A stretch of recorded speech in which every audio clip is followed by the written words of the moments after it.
អត់ទេអានេះឆ្នាំសំខាន់ណាបានពួកឲ្យទៅមានណាដឹងទេអាពួកខៀវជាមួយអាប្រេងដូងនេះខ្ញុំសុំពូឆ្នាំឬដងបាតគេសួរខ្ញុំថាឬដងបាតផឹកអីបាតខ្ញុំសុំឲ្យពូចែករំលែកណាពូព្រោះយើងមនុស្សម្នាក់មានស្លាប់យុទ្ធផងទេបាទអាយុមិនវែងទេគាត់ថាបាទហកទៀងហើយស្លាប់យុទ្ធផងទេចែកក្មេងៗជំនាន់ក្រោយបាទមនុស្សជំនាន់ក្រោយអត់បាក់រត់ទេឆ្នាំឬដងបាតណាបាទស្គាល់ពួកខៀវអាខៀវកវេអត់មានហាក់ល្មានទេណាមែនហាក់ល្មានទុយក្រហមអាខៀវកកុកអាវេបាទហ្នឹងហើយកុកស្គាល់ហើយជាមួយប្រេងដូងអាំងឲ្យកោតខ្ជុំទាំងអស់អាំងពោះហ្នឹងណាដុតឲ្យកោតស្វែងវល់អាំងឲ្យកោតខ្ជុំទាំងអស់យកមកបុកលាយប្រេងដូងដាក់ត្រឡាប់ប្រេងកឡាទុកប្រេងដូងបជាផងប្រេងដូងធ្វើប្រេងដូងខ្មែរយើងប្រេងដូងធ្វើអំពីដូងខ្លួនយើងដូងទុំយើងយកធ្វើយករបស់គេទេណាយករបស់គេប្រេងដូងគេលាបកាប់អាទុំយើងងាស់ប្រេងហើយយកមក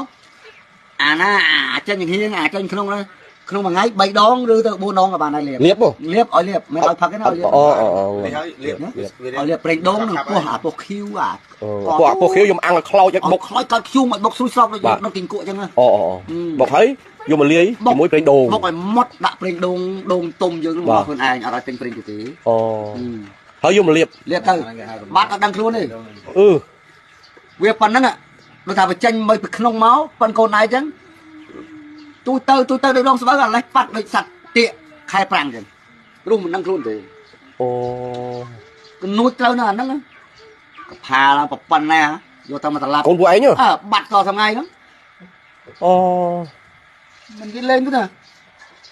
អានេះឆ្នាំសំខាន់ណាបានពួកឲ្យទេមានណាដឹងទេអាពួកខៀវជាមួយអាប្រេងដូងនេះអូនអ្នកកាត់ជំងឺឬដូងបាតឃើញវីដេអូមួយហ្នឹងបើគិតថា